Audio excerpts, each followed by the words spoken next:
Here we are. It's been a long time coming. Why? Look, man, you guys been thinking like, look, man, where they at? We need you, Bo. What's up, Bo? Where you been, man? Where you been? Man, here, there. Everywhere? Everywhere, where?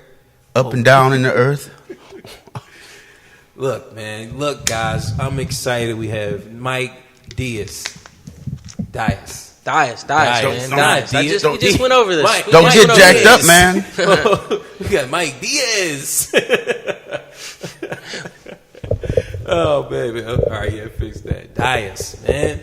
Don't worry. It will be spelled. You guys know who it is because it's spelled right, even though I'm pronouncing it wrong. Dyess.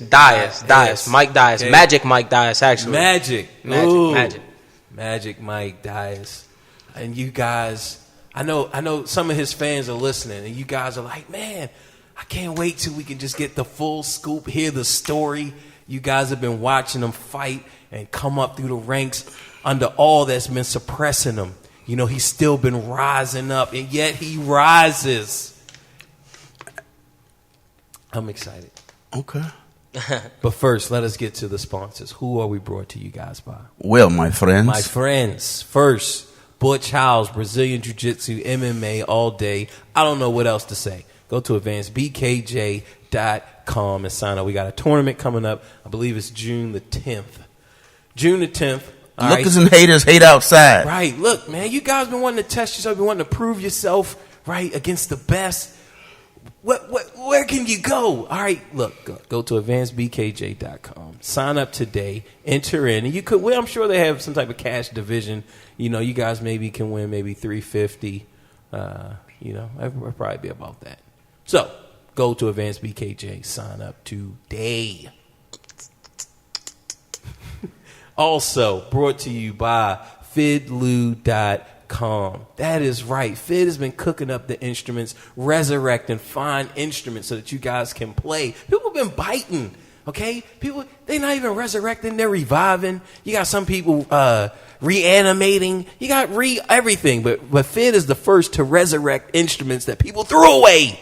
Go to fidlu.com today and participate in musical genius.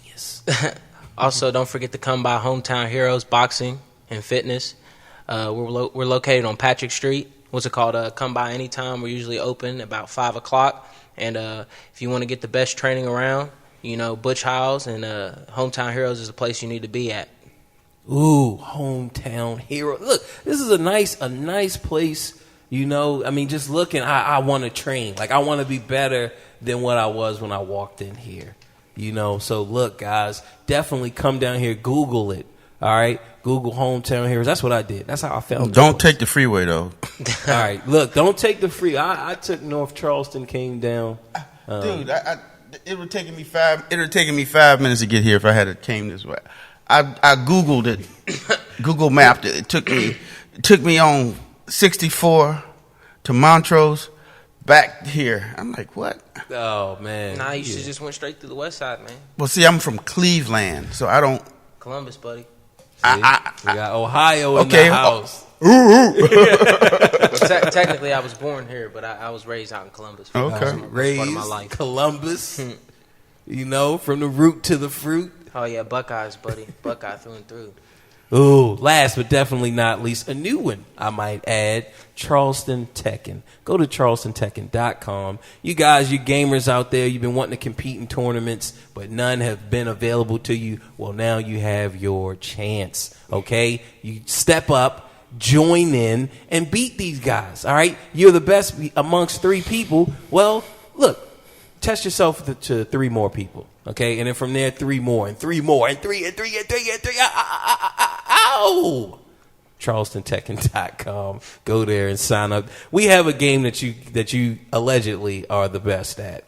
We'll see. We'll validate you if you are. Lookers and haters hate outside. We'll disgrace you if you're not. I do have an alligator pit for all losers. You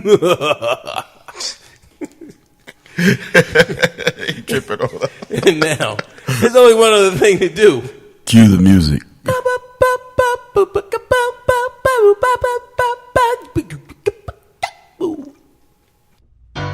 Let me introduce you to Bo Miles, a unique and likable guy. Everyday life, friends and family makes up the artistry.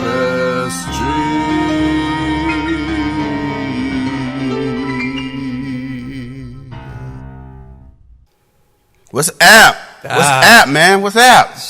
Man, we got the fighter, Magic Mike. What's up, man? What's going on? How y'all doing today, man? Just, finishing up the long day as usual.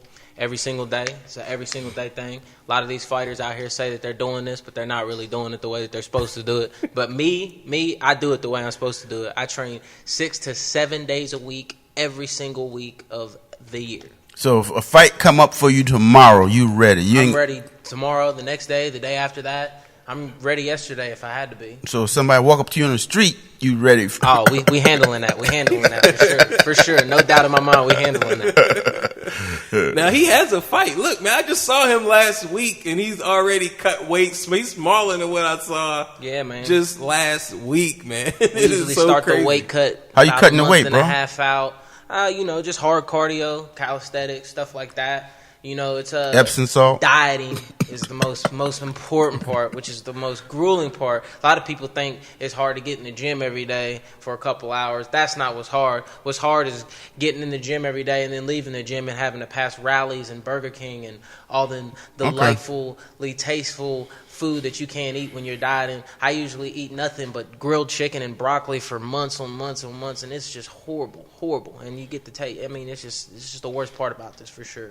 But try some Mrs. Dash on it. Yeah, I tell you what, Mrs. Dash can't save it when you're eating the same thing every day, man. I'm telling you that much. Now, you are cutting weight for a fight. When is your fight, man? My fight is June 24th, Moundsville, West Virginia, at the Moundsville Penitentiary. What's it called? It's going to be a good one. It's actually, I've pretty much destroyed the amateurs down here for the most part of what I needed to do. So now I'm moving on to the pros and going to try to go take somebody's soul, you know what I mean? So I got another fight. It'll be my first pro fight. It'll be my pro debut. So, it's going to be a good one for sure. All right. Man, so speaking of the amateurs... So if you lose, do they keep you locked up in Moundsville prison? Buddy, that prison's haunted, man. I ain't staying there. It's not active anymore. It's a haunted prison now. So I assume that there's going to be some ghosts flying over our heads while we're doing it, and that's the one thing I'm a little bit more worried about that than the fight, to be honest with you, man. Just wear your cross, bro. Yeah. Oh, amen, amen. Satan is not welcome here, man. So like, how did you get into the fight? To the fight game, the fight business, man. Like, how did that kick off for you? Well, I started my training at Butch Howes, and I just, I had a good friend of mine, Ian McNeely, who passed away recently, who was very adamant on me coming and training with him. He's just all the time was asking me to come train with him. And, finally I did. And I started out, not knowing anything, just watching UFC and stuff like that. And I walked into the gym and did the stuff I seen on the TV, and it was working. And they all thought I'd trained for, they thought I'd been trained before. And I'm like, I've never trained a day in my life ever. And it gradually went from me training. When I started, I trained once, twice a week. Just did jiu-jitsu, nothing else. And then it went from once, twice a week to 2 or 3 times a week, and then it went from 2 or 3 times a week to 3 or 4 times a week, and then, and then of course my old lady started to break my legs because she's like, "Why are you always there?" And I'm like, "Well, I had to do something to, keep her interested enough to let me come all the time." So I said, I'm gonna go ahead and start fighting, and when I started fighting, I fought down in Kentucky, and I did exceptionally well. First round finish. Most of my fights have ended in the first round. Now you said those were labeled amateurs. It was an amateur fight, yes, sir. So did you have to wear? No, not in Kentucky. All right, so not in Kentucky is full pro rules except for no heel hooks and no elbows. Okay. It's the only difference between So, pros. but y'all didn't have any gear, no leg gear. Amateur MMA, we don't fight with none of that. Now, when I came back to West Virginia to fight, unfortunately, I had to wear Shin Pro, which is shin guards for my legs. So wasn't a lot of damage you can do with those things on. So I usually resorted to just boxing people. And then my second fight was here in West Virginia at the Charleston Civic Center, and I KO'd him in the second round. Now let's go back to that first fight, man. Let's go back to that. Yeah, I'm getting ahead of myself. Let's go back, man. Let's go back to that first fight, man. Walk us through, man. Well, I fought a really, really tough guy from Kentucky. His name's Mike Douglas, I believe. He actually went on to become the champion down there after I beat him, but I'm not for sure if he still is or not. I haven't followed his career. However, when he fought me, his first fight, he had 1 or 2 fights before then. We had taken a fight because we don't turn down fights. My managers and me don't turn down fights. We take the fights. We show up and we do what we got to do. That fight went. As pitch perfect as you would expect the first fight for somebody to go. I get in there, I get the takedown very early off in the round. So, like, did you notice he wasn't standing correctly, or did you just feel good, strong in the takedown? What he did was for about a month or 2, I was training every fight. No matter what fight you're fighting, all of us watch each other. We all know what each other is going to do before we get in there. We all study each other's footage. So I had no knowledge of what this guy was good at or anything like that. I didn't watch any footage of him. I didn't prepare for the fight mentally like I should have, But what I did do is for about 2 or 3 months, I had trained with my good training partner and good friend, Patrick Neri. And what we worked was mostly getting the clinch, transitioning the clinch from cage work to takedowns. And we worked on that very adamantly for a long time, and that's what we did. We got in there and we got that takedown very early off in the round, and we stopped that boy. I think there was maybe It was 3-minute rounds. I stopped him maybe 2.5 minutes in. Oh, all right. So almost close to the end of the round, I stopped him. Oh, all right. So did you got the takedown early, like within a minute? Yeah, it was maybe. And was just grinding? Oh, it was ground and pound city from there on out. Oh, all right. I mean, with no elbows? No elbows, just hands. But I was, trust and believe, you can go look the fight up on YouTube if you like, and you can see that just because you're not using elbows doesn't mean you can't cause damage, because trust and believe, it all hurts, buddy, no matter what. No matter what. Oh, was it a submission or he just... No, what it is, a TKO.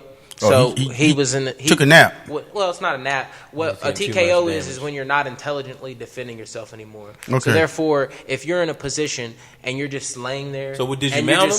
No, I mean, we had went to various positions. You know, we started off in guard, and I was picking him apart in guard, and then he tried to go for a triangle. I slipped out. So he was a jiu-jitsu guy? Yeah, he was more of a jiu-jitsu. He was actually a 3 or 4 stripe blue, almost on the way to purple when I fought him. And mind you, at this point, I probably have 6 or 7 months of jiu-jitsu underneath my belt.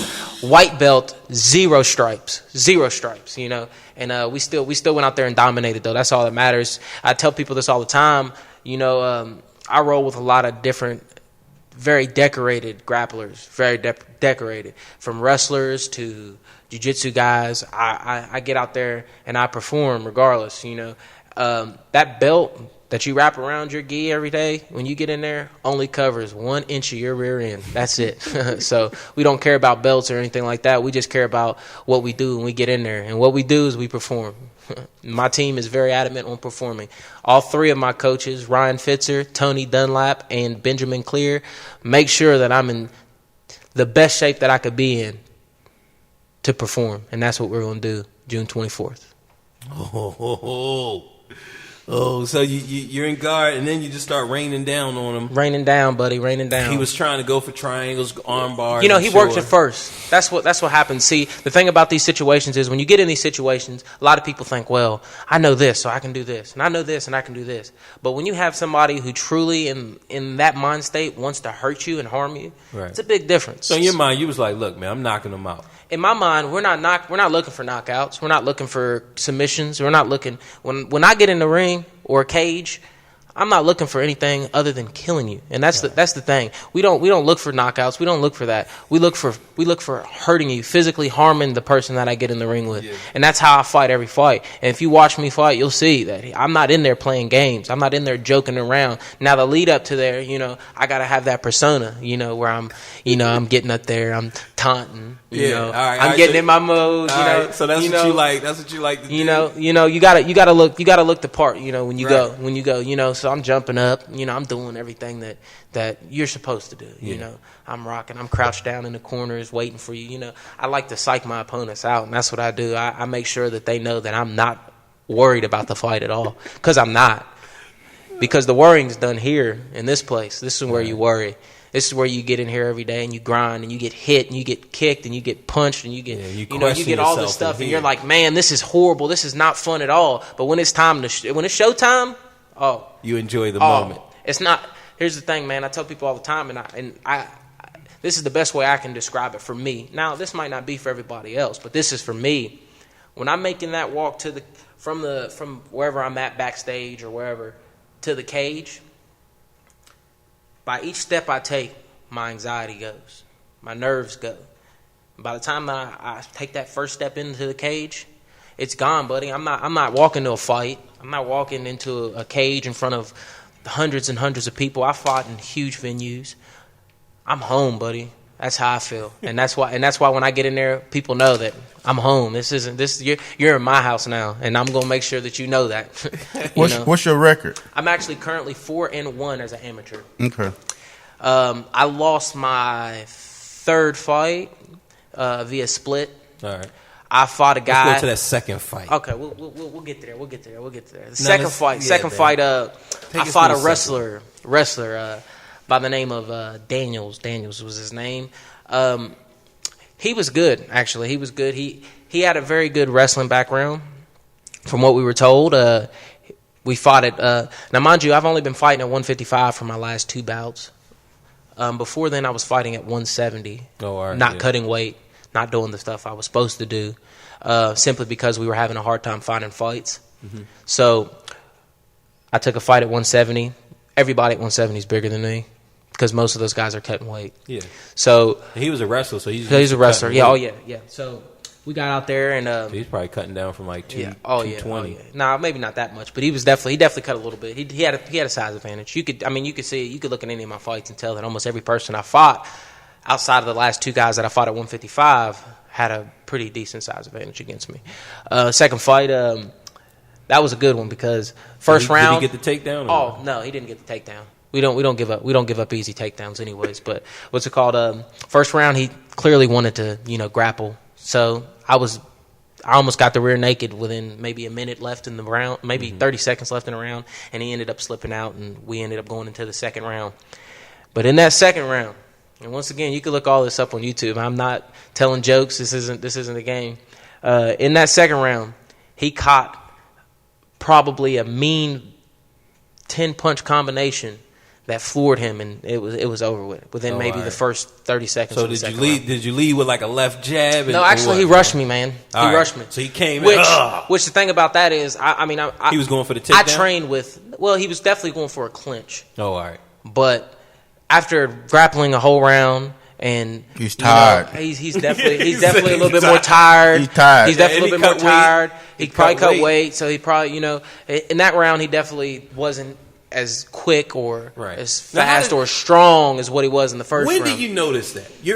Me and you were fighting this first round. Second 30 round, seconds. When do you know? Like, look, The way they breathing? You know he's that tired. Sucking that air in. I'm telling you right now, buddy, when you're in there, you know that immediately. You can look over at you, especially after the first round, and you go and sit down in your corner. And I'm over here in my corner, and I'm jumping around like a madman and looking at you and watching you, and you're over there, and your legs are all sprawled out, and your arms are down, your head's looking at you're trying to breathe all heavy. Oh, I know. At that point, I know. I'm like, listen. That's why I told you. I'm prepared.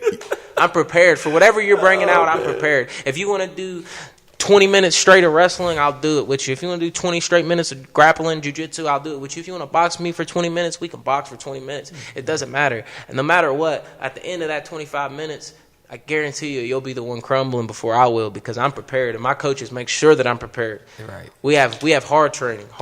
We don't train like all these other guys train. Everybody wants to train, once a week, twice a week. My coach is here every day, making sure. We're gonna release. I don't know. It's up because I don't want somebody to watch this footage to get the drop. Buddy, at this point, you got to understand something, man. I got plenty of footage out. Right. Like I said, you could look up any of my footage online. Anything that you watch on there is probably something that, if any opponents are watching, it's something that they're not going to get much from, because no matter how much you watch me, it ain't being in there with me. So I'm going to let you see the fight. I'm going to let you see the cut, so that way... I'm gonna let you and the coaches see. So yeah, absolutely. But for the fans, we definitely gonna treat your fans. So don't worry. So go ahead, man. Absolutely, buddy. Absolutely. I have no worries whatsoever as far as somebody watching my footage, because they could watch my last fight and I'm 10 times better than then. Right. They could watch my first fight and I'm 100 times better since then. Right. So no matter what, and after I beat this guy, they can watch that fight and then I'll be 10 times better next time. So it doesn't matter, So we're always improving, and we're always coming up with different game plans. No matter what. Every time I go into a fight, I go in there with specific goals to win that fight, and every time my game plans come through. Every time. Now let's go to that third fight, man. So the second fight, you just got him with a nice combo, and he was tired. You could see it within 30 seconds.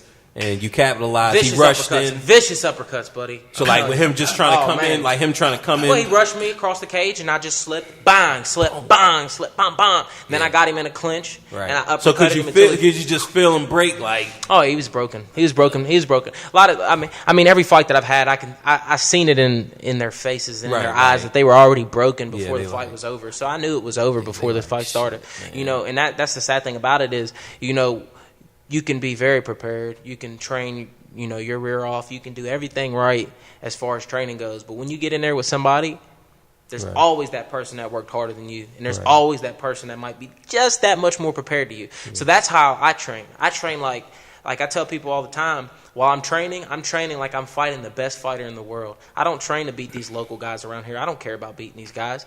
I train to go beat Anderson Silva and George St. Pierre and Michael Bisping and all these guys that are McGregor and all these guys. That's who I train to beat, because at the end of the day, those are the best guys in the world. Right. So if I'm training like I'm getting ready to fight them, then that makes me in my brain realize that, listen, this is a real fight. This is going to be a hard fight. You're going to train like nobody else. You're going to train harder than everybody else. Right. But then it comes fight night, and I am McGregor. I'm the most confident person in the room, and I'm telling you, if you watch me train, there's plenty of times where I'm in the training, I'm like, man, I'm getting ready to go fight again. Oh, man, this is crazy. Yeah. But come fight night, I'm like, oh, yeah. Let's do this. Are you ready? Are you ready? Because I don't think you're ready like you thought you were ready. You sure you want to do this? Yeah, for sure. So, man, this third fight, man, my third fight was take it from the beginning. Was like I said, it was an upset. A lot of people, including the promoter of the organization, thought that I won the fight. All right. So Me personally, take us from, it was a split decision. all right, take us from the first round. It was a split decision. How many So, rounds? Hometown. Three rounds. 3 minutes? It was a hometown guy. What's it called? Not a hometown guy, but he definitely was. But he was more well known from that area. From that area. Which was fine. What's it called? That I don't happens make in up King of any. the I don't Cage make up any a lot. excuses whatsoever. It was a fair shake. You should He knock got him the He got fuck the out. fair shake, and that's how I look at it. That's how it should have been. What's it called? Don't Now, see, leave it here's to the thing. cards. Here's the thing about this. This fight was stacked against me from the beginning. All right. Yeah. All go right, ahead, now man. Drop this it. was supposed Let to us hear be. Now this was destined to be my last 170 bout. All right. I told my coaches, I was like, I don't want to fight at 170 no more. We're going to 155. That's a better way for me. I'm too small for 170. Right. Every person that I fought at 170 has been bigger than me, and I want to fight somebody who's the same size as me. Right. You know. So he says, okay, we'll take this last fight, and this guy will give you a 155 title shot afterwards. So I said, okay, let's do it. Right.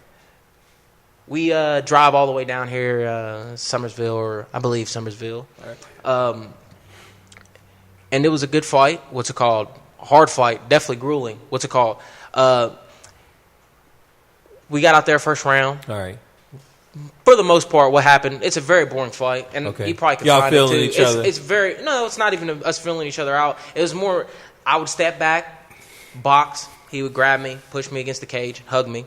Ref Okay. would break us up. I would hit him a couple times. He'd grab me, push me back to the cage, hug me. So was his So it was strategy to tire you out or what? I don't know if it was more him tiring me out or it was just more of him to stop my boxing, because my boxing was clearly way better than his. Right. I mean, every time that we got, he couldn't get the takedown? He couldn't get any takedowns. So on it me. was just he clinch? got one takedown on me at the last maybe 3 seconds of the fight, and it was because I threw a leg kick and he grabbed my leg, and then I pulled guard. It wasn't really a takedown. I pulled guard and I pulled it straight into a triangle, but I just didn't have enough time to finish working on it.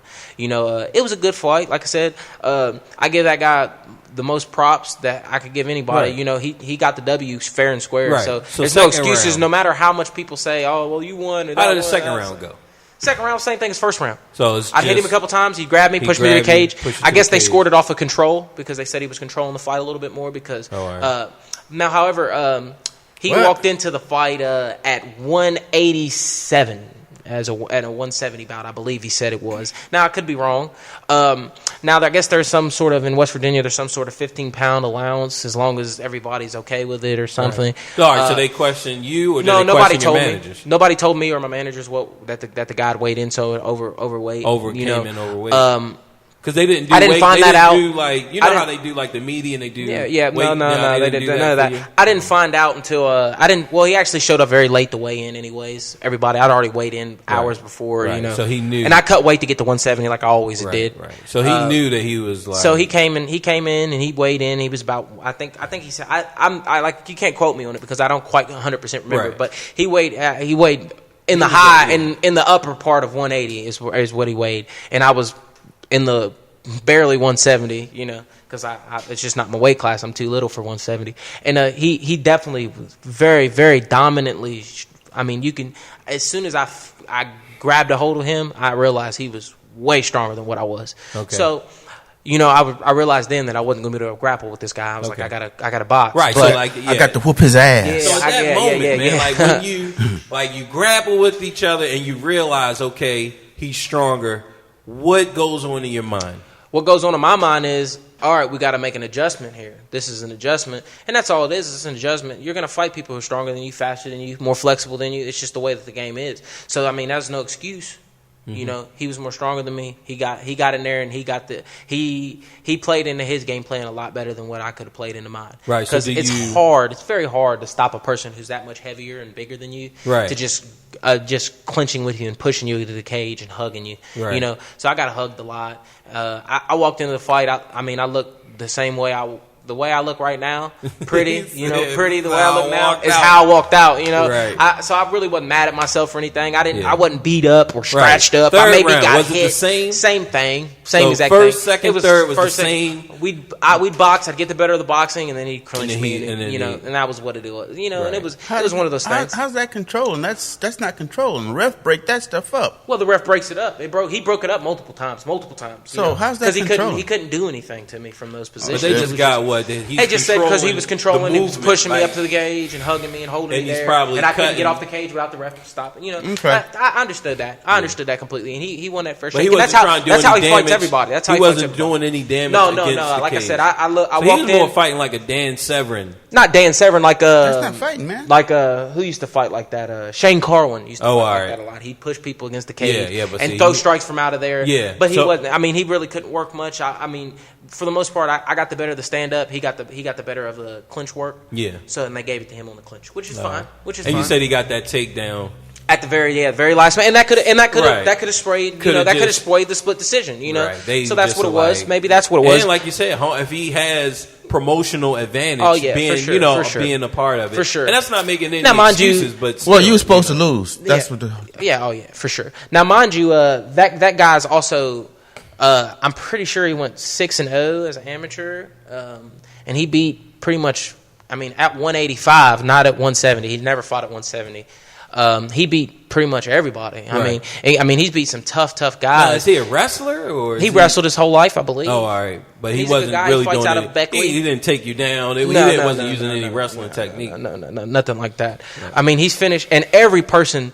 I'm the only person to ever go the distance with that guy ever. Yeah. Everybody else has got finished in the first round, including there was a very controversial stoppage of he had fought Jeremy Lane, Okay. and something with Jeremy couldn't hear the ref asking if he was okay, and he had Jeremy in a choke. Oh, all right. And yeah, I think I heard about yeah, that. Yeah. And so I mean that was another, you know, those Yeah. guys and they fought a couple more times after that now, and I believe both guys are actually pros now. So I'm not for sure what the records and stuff are now, Right. but Wow. but he went undefeated as an amateur. he worked shop, and every person, like I said, every person he's fought, he stopped in the first round, other than me. So it was an accomplishment. I was the littlest guy he fought. So Right, you know. man. So I mean, it's Right, just one of those right. things, you know. Well, that's the beauty of martial arts, man. Yeah. You can be Oh, a little yeah, thing yeah, on the guy. You can be a little tick.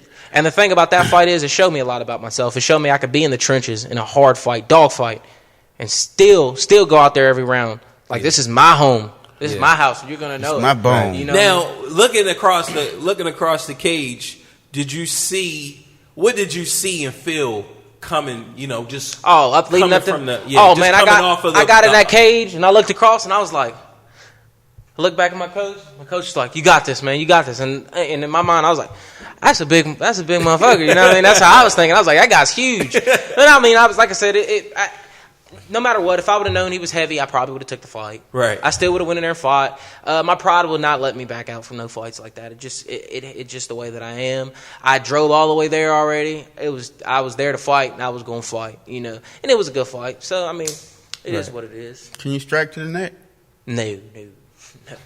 Legal, man, illegal. Can't strike the neck. You can kill people like that. We're not in there, you know. But that's what you said you do. You go in there to That's kill. what, man. Look, man, I go You in know, there to kill. yeah, it's true.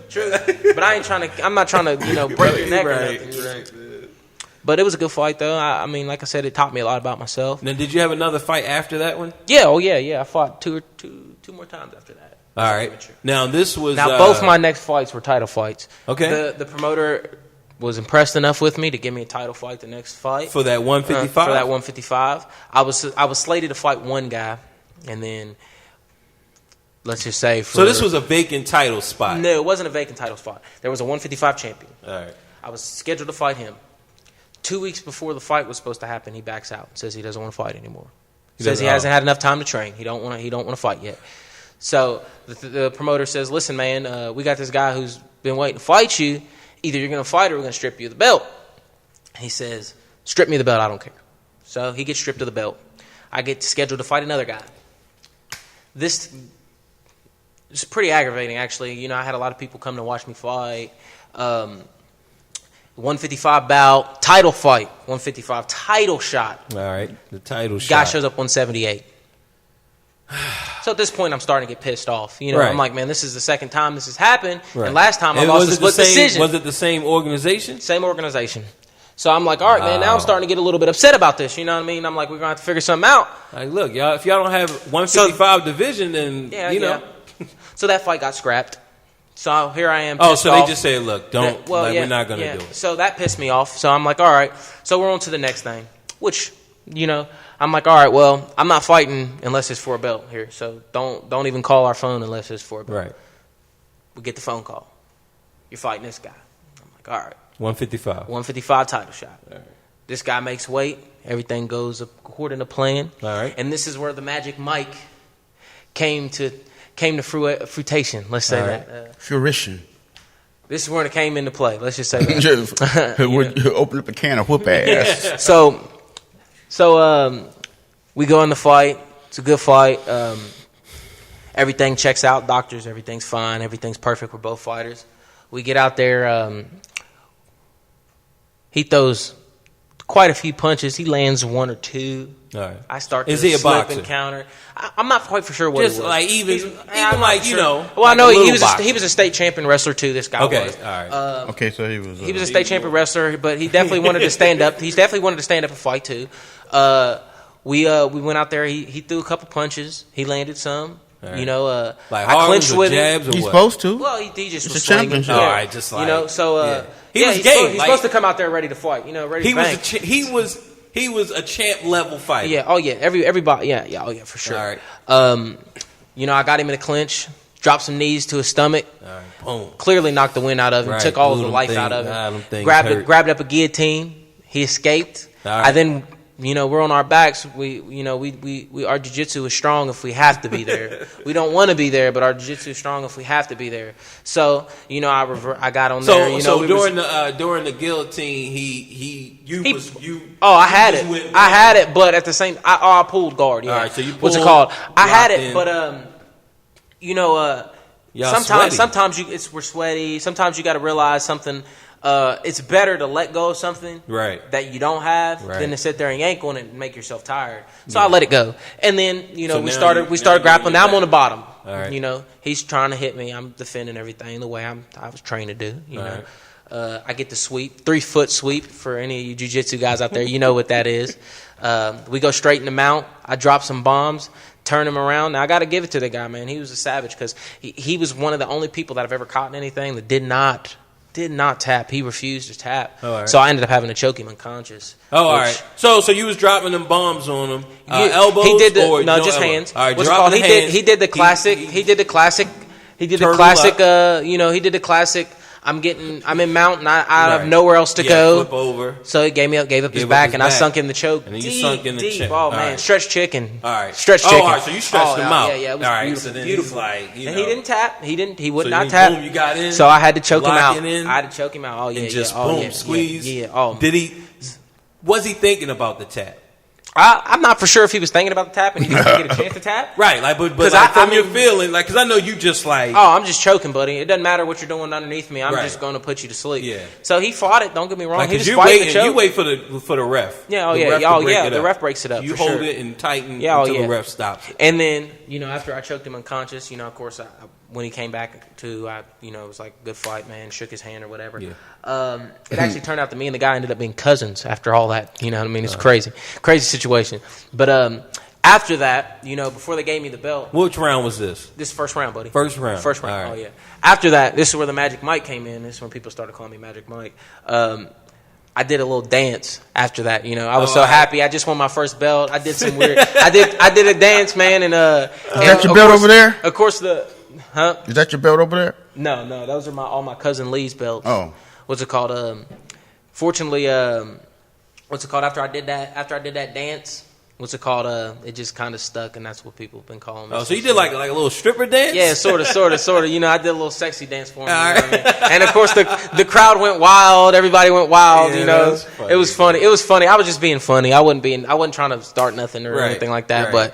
But you became Magic Mike. now I'm stuck with Magic Mike, which I could have a worse nickname. Right. You know, Could be Iron Mike. Yeah, it could be, but then you got a lot to live up to, man. I don't know if I don't know if I got a lot. You know, Iron Mike. Mike the Bulldog. Yeah.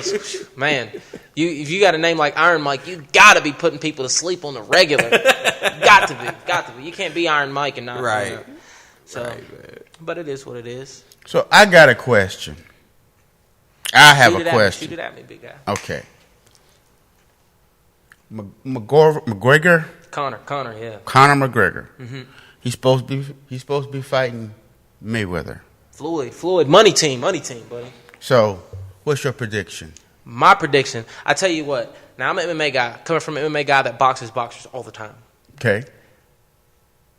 McGregor don't stand a chance in that fight. But, you know what I mean? Now, I spar high-level boxers all the time. Boxing-wise, I spar high-level boxings all the time. Now, don't get it wrong. I can hold my own with the best of them. However, what's it called? The level of boxing, the level of skill it takes to train yourself to be a boxer takes longer than a year or 2 years.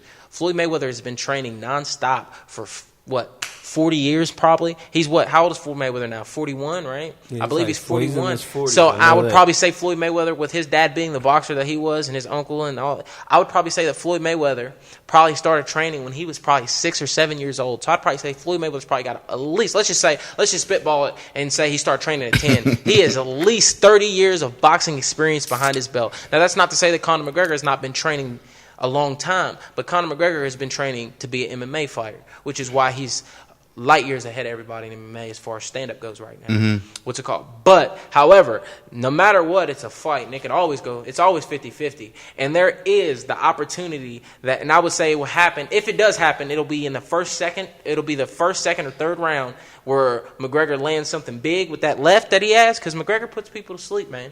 It's just the way it is. But he put people that would be considered amateur boxers to sleep. No, you can't say that either. You got to understand, his last 2 fights was against world champion UFC fighters. He knocked out Jose Aldo. You know what he should do? He probably should have took a fight with a boxer. I before this. 100% agree. I 100% agree. But, however, you also got to understand the standpoint of this. That fight is not a fight for McGregor to win. It's not.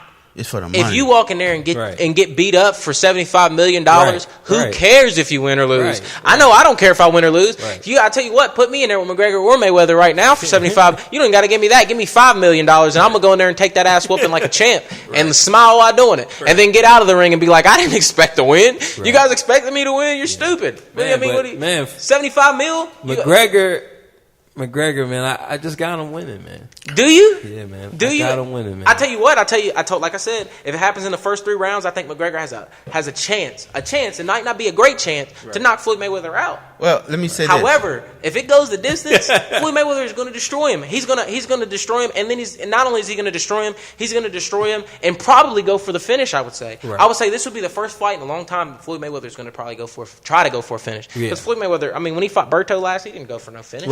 He just was in there to box and make some money. That's all. When he fought Manny, he didn't go for no finish. He was in there to box and make some money. It's like sparring. He goes in there and spars these guys, and these guys are trying to kill him, and he's just like, whoop, bang. And it's just what it is, man. It's a tough thing to deal with, Floyd Mayweather. I tell you what, if you wanna look up some very interesting piece, like I watch a lot of interviews and listen to a lot of people talk. It's just, you can learn a lot about fighting in general just from listening to people talk about experiences they have. And I recently watched Andre Berto talk about fighting Floyd Mayweather.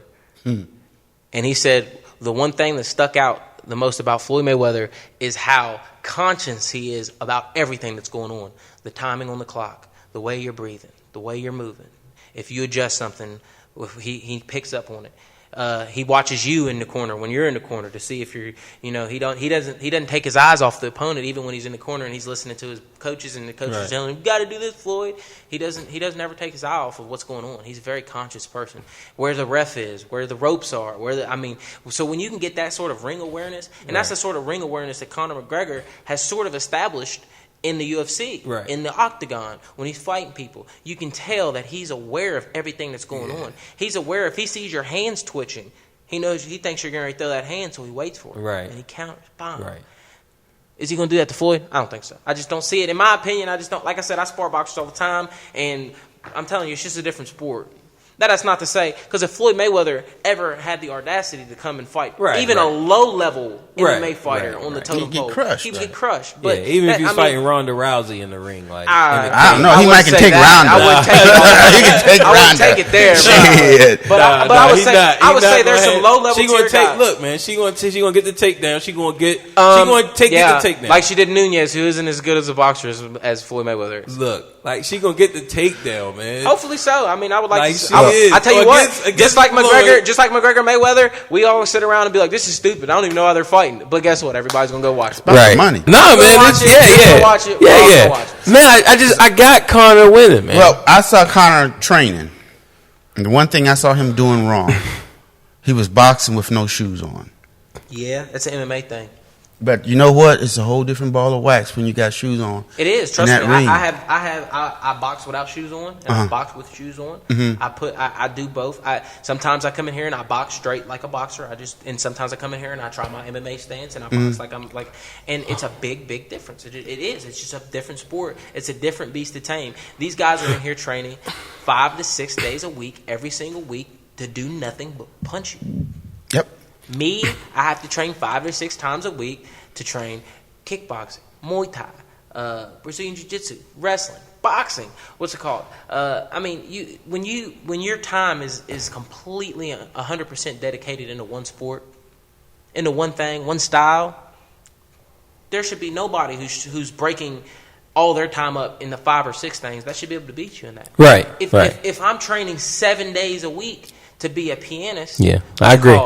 There shouldn't be somebody who's training 6 days a week to train 6 different instruments that should be better on the piano. Right. It just doesn't happen. It just shouldn't happen. It shouldn't happen. And if it does happen, but it shouldn't happen. And that's the thing. Right. Like I said, it's just a hard. Right. That's just like even unless he's Prince. Unless he's Prince.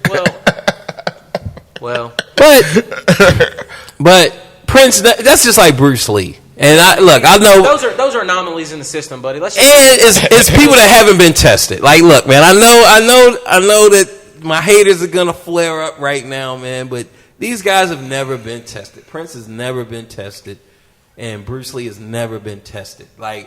So we put them in like combat situations. Like, what if they go against this and that? But look, man. Both of them. Look, I know, man. Look, man. I'm talking about Prince as a musician. Prince as a musician he hasn't been tested. Like, we haven't seen him in the chops. Who gonna test him? When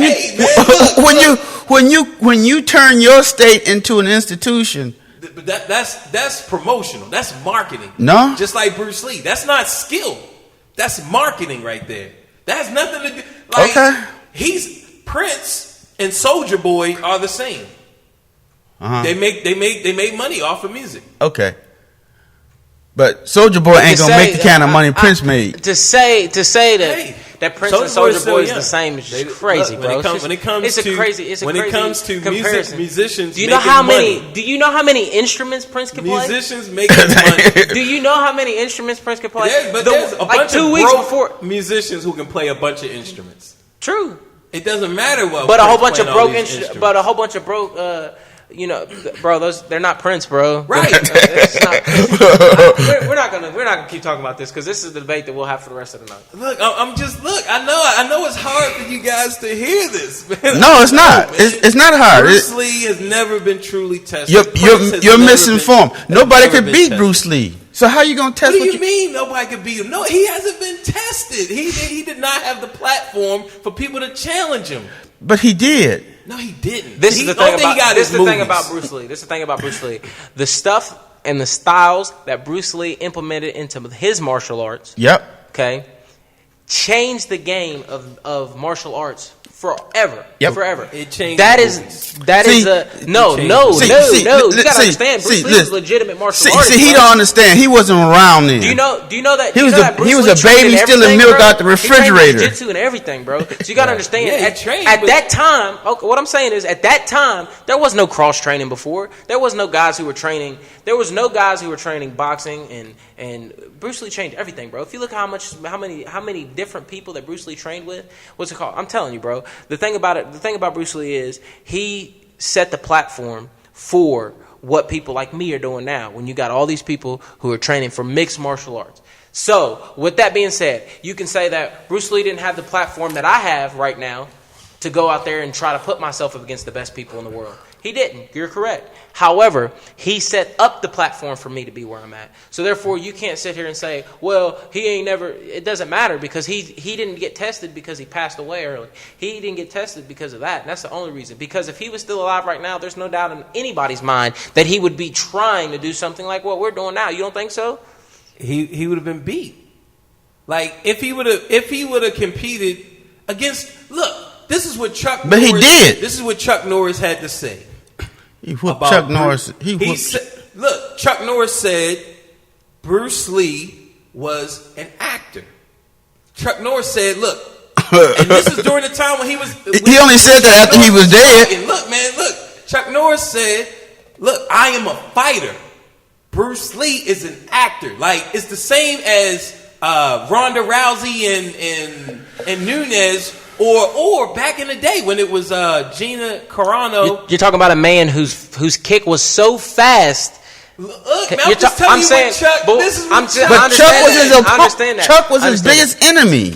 But I'm saying you're talking about a man. You're talking about a man whose kick was so fast that it could not be captured on camera. That's crazy, bro. That's not real. That is real. There's footage of it. No, it's not. Okay. It's just you got poor cameras back. Like poor cameras, of course, back then, bro. Right. Nowadays it's a different thing. You got poor Nowadays cameras. it's a different thing. Nowadays it's a different thing. Yeah, it's lighting. It's so much stuff, man. Look, I'm just telling you, Bruce Lee, and I love Bruce like everybody else. I love Prince like everybody else, man. But I'm just telling you that these guys is man-made, meaning it's advertisement. That's it. It's marketing. You know. Well, I need some of that advertising, buddy. To make me look like that, I'll tell you what. I'll pay whatever you got to fucking. I'll pay whatever you want. Because if you think that Prince's instrumental skills on all them instruments was just advertisement, it's just crazy. If you think Bruce Lee's martial arts skills, what's it called, was all just advertisement. Now there's one thing to say that what's it called? It's one thing to say that, you know, he might not have done well in anything like combat wise. But another thing to take away from the man's skills, because regardless of the fact, that's like saying you got these guys like Scott Adkins and Michael J. White and all these guys right now who are actors and they are acting. What's it called? That's like saying somebody can walk off the street and kick their ass, man. Right. And it makes no sense whatsoever. Right. What's it called? It makes no sense whatsoever. So the argument's invalid, but it is what it is, you know. So you just got to look at it like that, though. You know, they might not be able to, you know, be some of the top tier guys, top level guys. Let's look at another actor who is a martial arts actor from Power Rangers. What's it called? The White Ranger. What's his name? Jason David Frank, I believe. He's like 5-0 in MMA right now. Pro MMA. He's like 5-0. I'm pretty sure. What's it called? And that's an actor. Right. An actor who's on a kid show. So you mean to tell me that Bruce Lee? What's it called? But what promotion? It don't matter, bro. It don't matter, bro. He was trying to fight in the UFC. They wouldn't sign him for whatever reason. But it just is what it is. What's it called? I'm just saying. Look, I'm just saying. Look, man. Kid show. Look, man. I'm not trying to demote the White Ranger, man. I love the White Ranger. Like, look. You see the new one? You see the new one yet? Nah, I ain't seen it yet either. Nah, man. I haven't. I have to go peep that out, bro. I gotta peep that out. You know. I've been trying to go, but I ain't been able to go see Guardians either yet. Oh man, yeah. I can't even think of the last movie that I've even seen when I went to the movie. They're all disappointing to me nowadays. Did you see Suicide Squad? Yeah, but I didn't see that in the theater. Okay. You know, I'm waiting for 2 to come out. Oh, all right. Yeah, I want 2 to come out. Will it come out? I hope so. I mean, that was pretty nice. Yeah, see, I don't know. Wasn't the best I ever seen, but it was all right. Yeah. Right. Like, yeah, I don't know if because Will Smith carried it. Yeah, they're struggling. I think the girl. I was going to say Harley Quinn was what did it for me. Yeah. And I honestly... Well, that's because y'all was looking up her butt. That's why. No. I like their ass, too. Man, have you seen Wolf of Wall Street? Oh, yeah. Wolf of Wall Street was tough. Yeah. But I honestly, I know a lot of people didn't like it. I like Jared Leto in the movie, too, to be honest. Yeah. I thought he did a good job, man. Yeah, I thought he did. I think he didn't have enough in the movie to where I would want to go, you know what I mean? To where I could really like have a full on opinion about it. Right. But I think he did enough to where I would sign on to come see a movie with him in it. That was he wasn't. They didn't set him up to be a villain.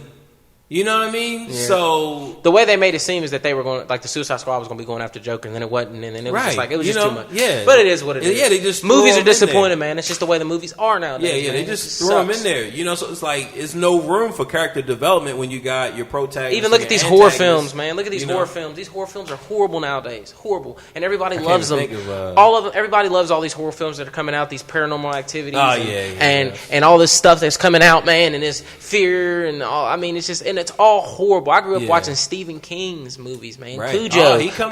Back. I did see the It's coming out. I'm gonna come see that, but I don't think it's gonna be as good as Tim Curry. I just don't see it. I don't see it being as good as the original. I don't know. It's definitely gonna be different. But the original was made for TV. People don't realize that the original was a TV series. It was a 2-part TV miniseries. What's it called? This is an R-rated full length Right. feature film. Yeah, So and they want a sequel, so that And it's gonna the be a first sequel. part, Oh, yeah. will be the first part of the miniseries. I tell you what. and then part 2 will be them as adults. 30 years later. The first man, Tim Curry messed me up when I was a kid. Bro. Yeah, yeah, man, yeah. That's I've been watching it.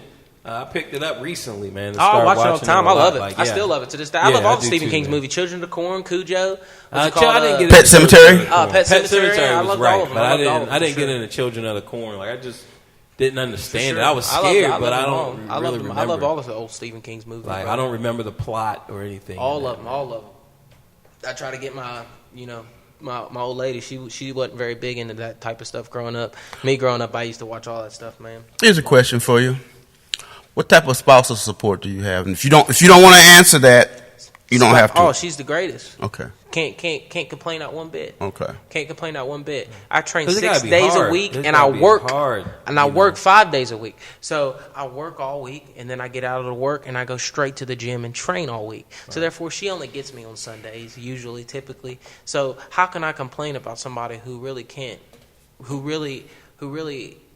I mean, she's around. She's Right. around. But when I she's go supporting home. you. I mean, she she's supports me. supporting. Yeah, she makes sure our kids are taken care of. Right. She works, helps out with bills. You can't beat that, man. Yeah.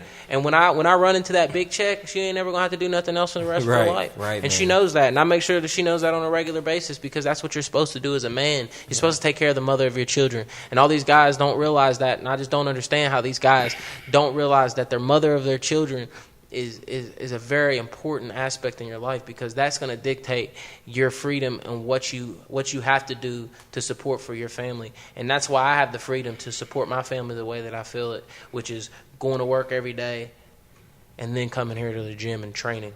So I can't knock her not one bit. What Now, kind of she's work crazy. do you do? She's Oh, crazy. well, all women She's are crazy. All women are crazy. All buddy. women are crazy. But I love her to death. And she's like I said, she's gonna have the world one day for sure. So. What kind of work do you do? I'm actually a chef. I run a kitchen. Oh, okay. Well, that's... I run a kitchen in the morning times, and then I beat people up at night times. I would actually say the cooking's my hobby, though. This is my My job. perfect. I put much more time into this than I do there for sure. Okay. But I make good money. Yeah, man. Okay, money. You're right. Not I mean, I'm going to the Bahamas for 2 weeks money, but I Right. make good money. right, man. So and that's it good. I is what mean, it is. just having But that it takes care of support, what I man. need to get taken care of.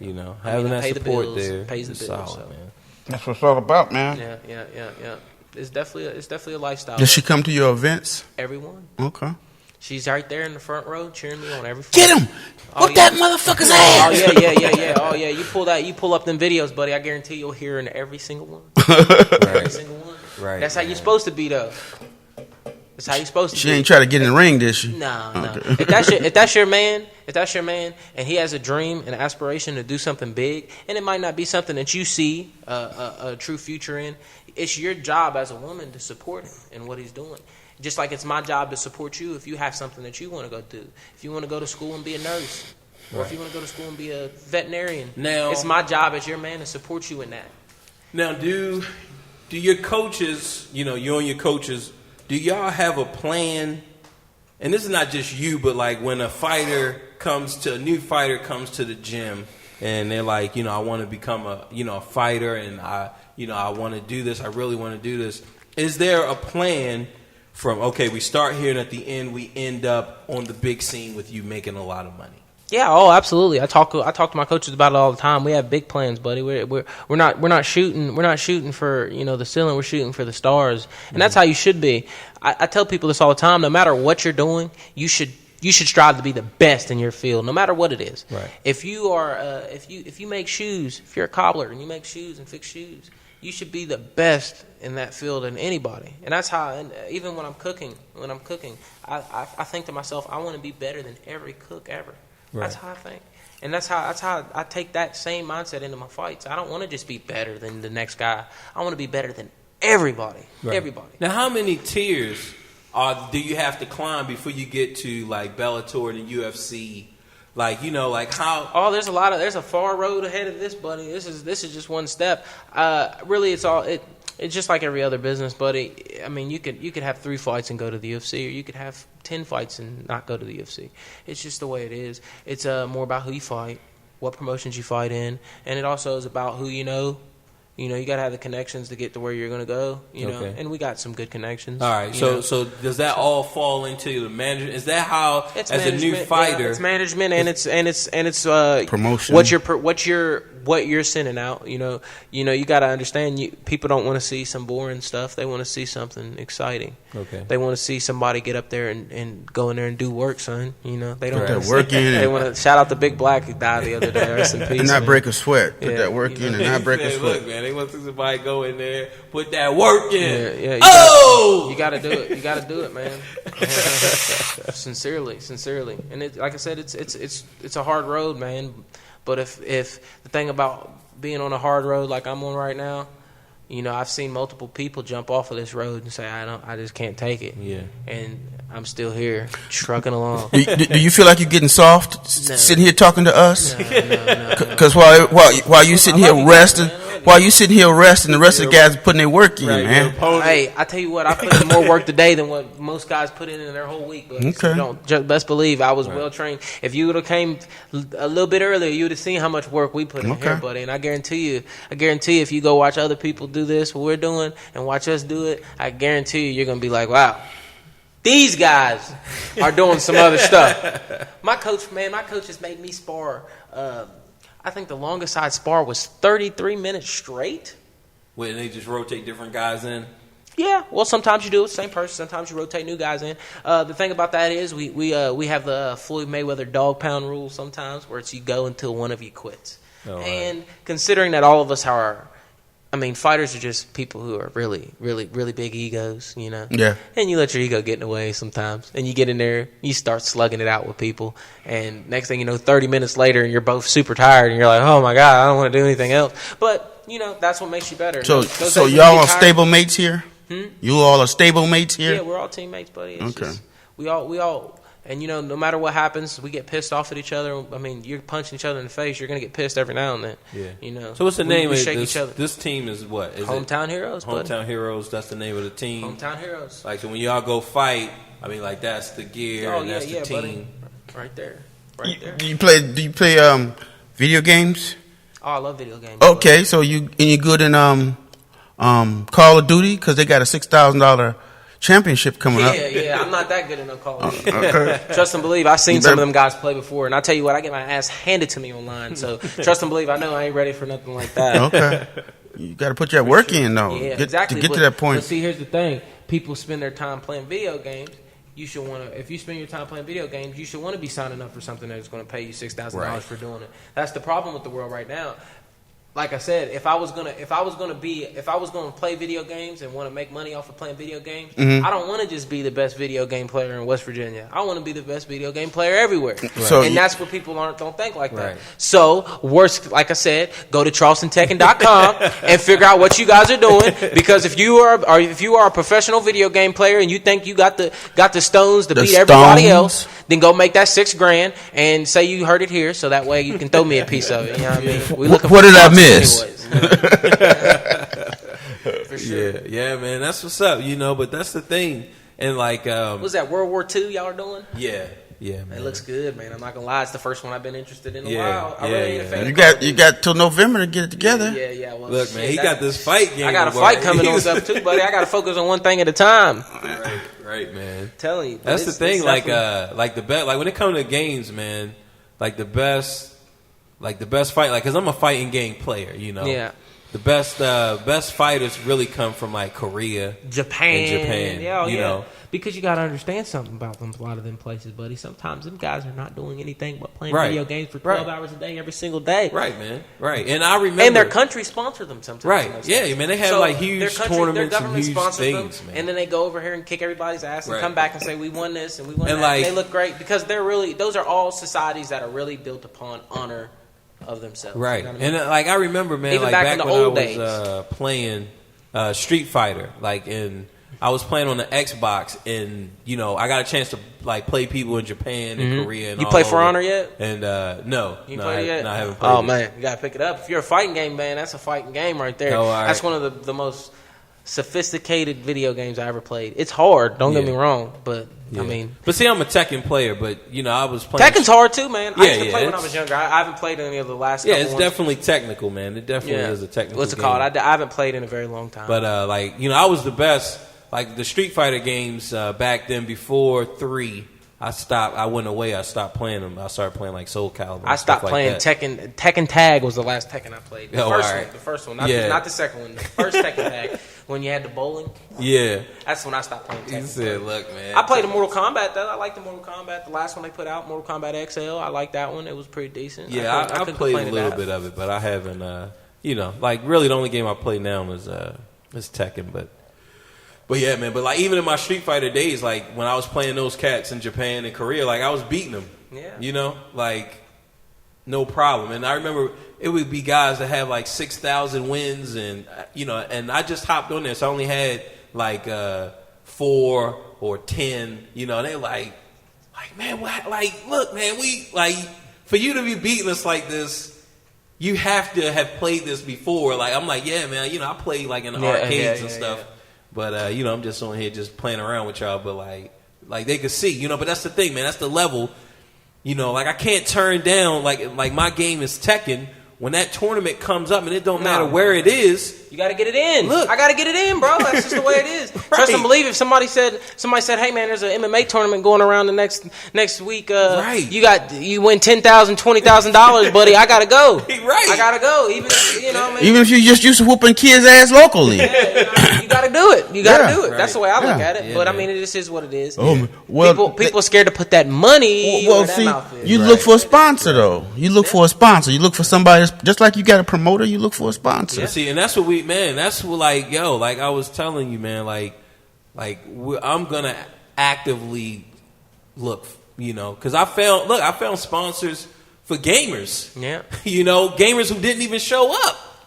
Yeah. Gamers who got a sponsor and got somebody to pay and put up the money, and they didn't even show up. So I know that it won't be a problem, for you. So. Anybody can come down here and watch me and see what I'm about, buddy. Right, man. They see how hard I work. You can pull up here early. I'll be here early every single day. And then what you'll probably see if you pull up early is me outside running in the parking lot, or me in here doing bike intervals on the bike. And just, I put myself through hell. Yeah, it's just a grind. I put myself through hell, so that way when I get in the cage. Yeah, so y'all know he got this big A tire here and this big ass sledgehammer he hit on that tire with, and when he get tired of hitting that tire with that sledgehammer, he flips that tire over. So now y'all know some of his secrets. Yeah, for sure. Yeah, man. Like I bet it's just grueling, but you, like you said, you put yourself through hell. So when you get in the ring, like, look, you're not afraid. It's like, look, man, you put in the work. No. Well, fear is good. Fear motivates you to work harder. Right. Fear of losing, the fear of getting jacked up. Oh, for sure. But I'm not gonna get jacked up, and I ain't gonna lose, so I ain't scared of nothing. So it don't matter. Right. But see, that's the thing. But you still work like you're gonna lose. Right. You still work like you're going to fight an impossible fight. Like you work. That's how you should work at everything. You should work. If you're getting ready to. It doesn't matter. Even if in video games you're going to go compete in a tournament, you need to work and train like you're never going to win it ever. Right. That's how you need to train. You need to train like you're the last person. You're the person that everybody's expecting to flop. Right. And if you train like that, then guess what? Yeah. And see, and I don't really want to. I don't want to take the focus off, but I feel like when you're training for the atmosphere and the real conditions that you're going to be in. Mm-hmm. For sure. So so when you're training, man, it's not like, all right, man, let's turn the AC on. No. We be in here in the heat, son. Right. Let's get your best music. Let's get your let's have your kids running around. Let's have, your girl. And let's have some other eye candy, you feel me? Because that's not real. That's not how it's going to be when you step in that cage, And I think a lot of gamers practice when they're practicing and they're getting ready, to play. They're not playing under real circumstances, they're not playing the way that it's going to be in the tournament, So and And we saw with the last, that makes a difference. So yeah, kids, son. right. So yeah, man. Let's how much time you got, man? I don't want to hold you too long, man. We still we don't got to hold too long. Yeah, I got to go get them brats I was talking about earlier. All right, man. Pick them up right at 9. I'm gonna be a little bit late today. Okay, all right, man. Let's make it quick, man. But let's before we wrap it up, man. Let's go ahead and get your story. Just like what's the story, man? How did this all even just come about, man? The story just from is the beginning. The story is I'm a dad and I struggle all the time, and I don't want my kids to ever have to struggle for nothing. Right, man.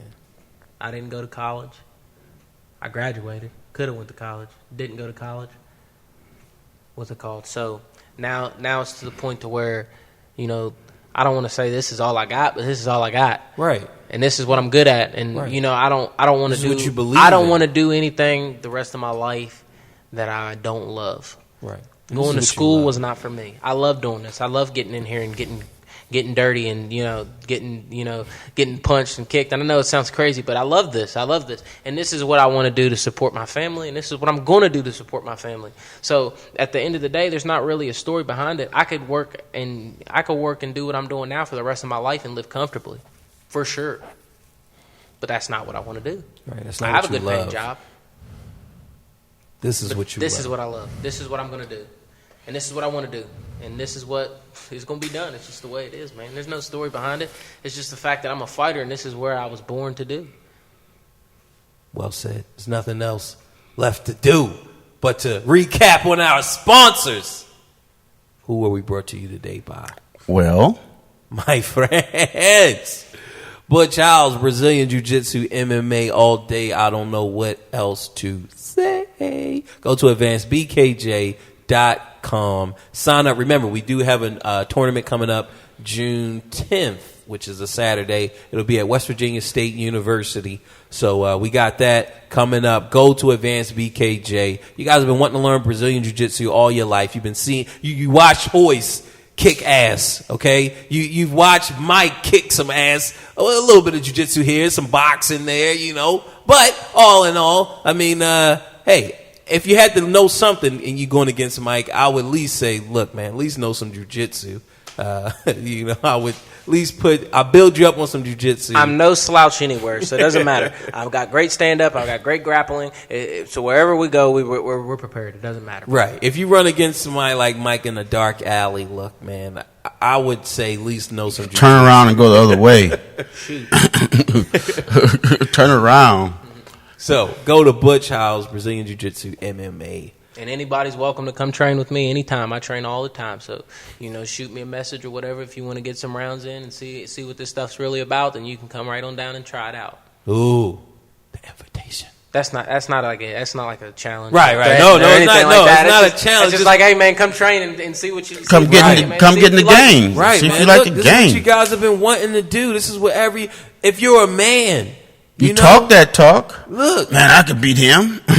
Look, I'm telling you, this is where, and this is not even like, just it's just to be humble, man. Oh, yeah, it's a humbling sport. It's a humbling sport. It's a humbling experiences. Also, fidlu.com.